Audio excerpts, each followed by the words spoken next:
Hi, I'm Dave Casey, founder of the Innovation Leaders Club. In this video, we're going to look at how we set up pace for innovation and basically what is the innovation cycle within an organization. It's like having a budgeting cycle where you would plan for it and then you execute based on your budget. But it's the same for innovation. There's some specific tasks that should be done into specific times throughout the year.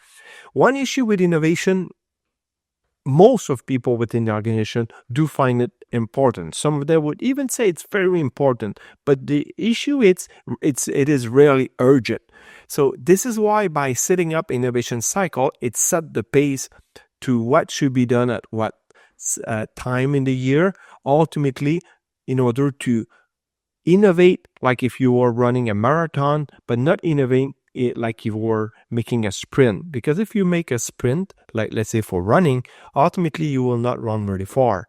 So if you run at the speed of a marathon and you're in good shape, then you will go much more further than if you would have sprint. But it's the same for innovation. So if you want to go further, then you have to set a pace that you can maintain, and having that pace for a 12-month period over the year. So let's have a look at those cycles, and you will see how it can be effective for your organization.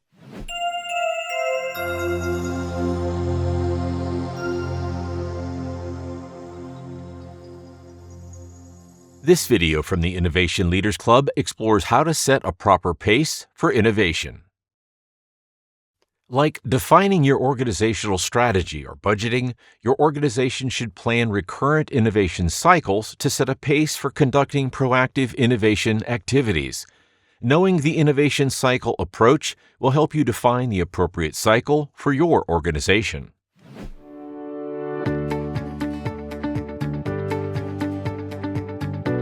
We have developed a 60-page visual guidebook on how to develop an innovation strategy.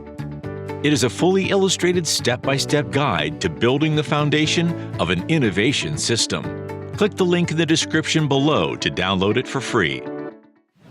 There are 5 key components in innovation management: the innovation strategy, the front end of innovation, portfolio management of innovation projects, development of the innovation, and the innovation launch.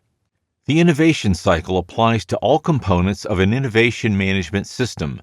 It is highly recommended to implement an innovation cycle prior to optimizing the innovation management system, since it regulates the innovation pace. Pre-planned, annual, or semi-annual innovation project portfolio review sets this tempo. Organizations are planning their innovation development using a cycle. First, the planning cycle. Secondly, execution throughout the year. Finally, the post-budget cycle to present results. Similar to the budget, the innovation should have a clear cycle. Now that we have covered what is an innovation system, let's be more specific for which component of the innovation system should be when throughout the year. In the example that we have, we'll be looking at a 12-month cycle. There are some organizations that the cycle may be shorter or it may be longer. But ultimately, in this case, this organization is implementing or launching innovation on a yearly basis. Let's say if you have a product and there's a season, so then there's a time to launch and then the sales come into that season.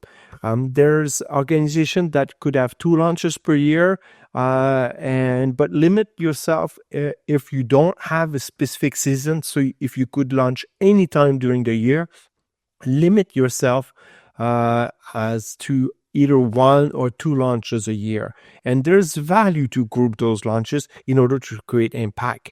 And launching 1 innovation or launching 3 innovation, sometimes it's not 3 times the effort, because you do a lot of things that you have an economy of scale of grouping innovation. This is why we're trying to get things aligned.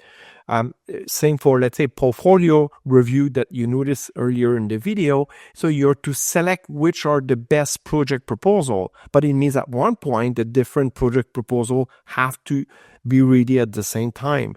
So there's value to do things synchronized and have impact when it comes to the market. Let's have a look at what is the different component system and with the months, and you will see how it fits and makes sense. Here's an example of a typical innovation cycle. An innovation cycle is usually named after its launch year. In this case, it's the 2021 launch cycle. At the beginning of the innovation cycle, there's always a revision of the innovation strategy to confirm the strategic arenas. It's the yearly moment to evaluate if a current strategic arena should be removed or if a new one should be activated. In this example, the innovation strategy is revisited in March every year. Two dates are critical in the innovation cycle. 1. We recommend the launch date be fixed as a way to motivate the team. Many club members align their launch with a trade show or a good time for their customers during the year. For example, building material companies in North America usually launch their innovations in winter because contractors are less busy. Other club members selling consumer products prefer to launch during the back-to-school season or before Christmas. The idea is to group innovation launches in order to create an impact on the market, as well as economies of scale related to launch efforts. In this example, the launch is scheduled for November. 2. The other important date relates to portfolio management. It's usually aligned with the yearly budget planning period for two reasons. First, because budget planning is a rigorous process that happens every year about the same time, and because budget and resource requirements are presented along with the project proposal during the portfolio management. And so, when projects are selected, the required R&D budget is pretty much defined. Thus, the output of the portfolio management becomes the input for budget planning. In other words, the portfolio management sets the innovation cycle's tempo as the front end of innovation needs to be completed to present its results at the portfolio review, and the development is initiated afterwards. Some organizations prefer to align their portfolio review with the launch. Both approaches are relevant. What is interesting with innovation cycles, it's they do pile up.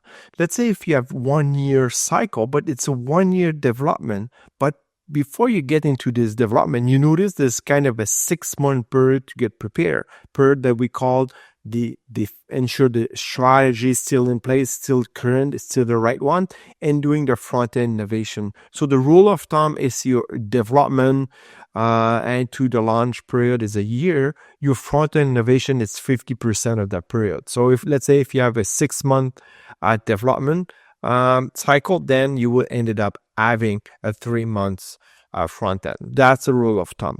But disregard if it's 12 months or 6 months, what will happen is they will pile up. So while you will be doing the front end innovation, it means that for the upcoming cycle, it means that you're developing for the current cycle. And that makes it very tricky.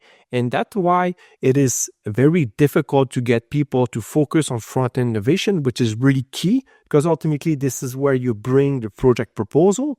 And because you're in the middle of development, in some cases, even launch some of the innovation. So this is why innovation keeps that discipline to ensure that we do things right up front in order to be better developer when it comes to the development itself. So let's have a look at how it piles up. What makes innovation difficult is when innovation cycles take place simultaneously, as shown in this visual. These overlaps always take place at some point. For example, just after the portfolio management launches in 2021, the cycle starts for the 2022 launches.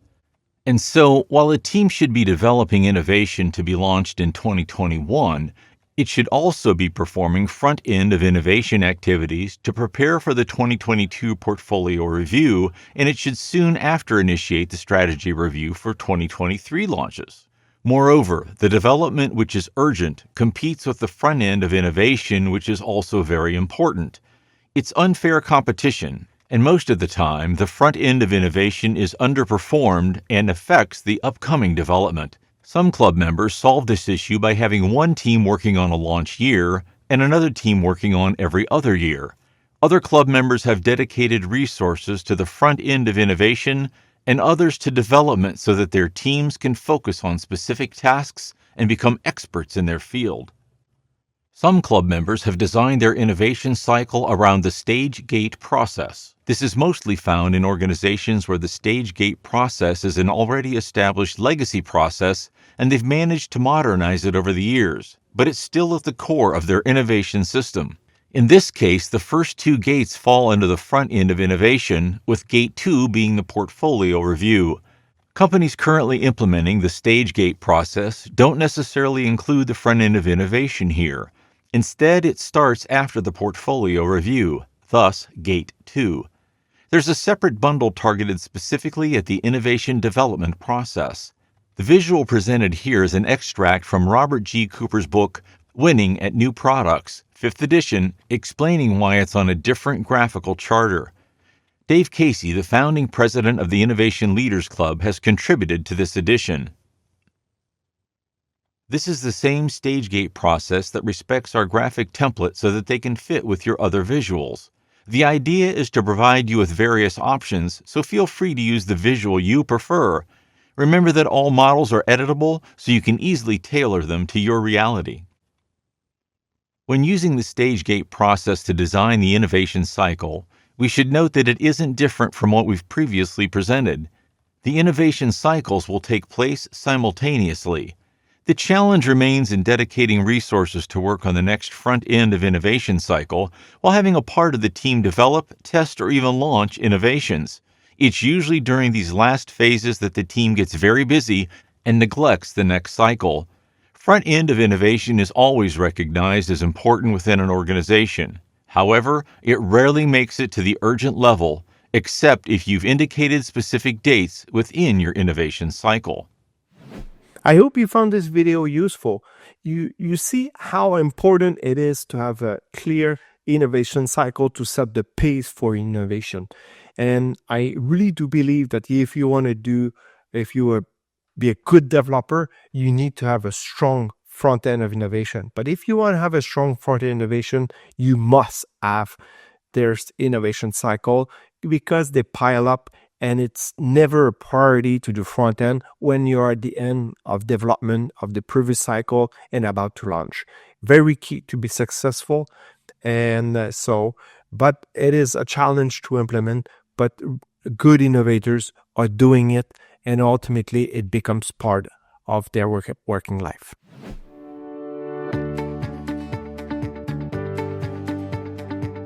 If you haven't already done so, you can get your hands on our popular 60-page visual guidebook for free. Click the link in the description below. Don't hesitate to watch the next video to learn even more about innovation management practices.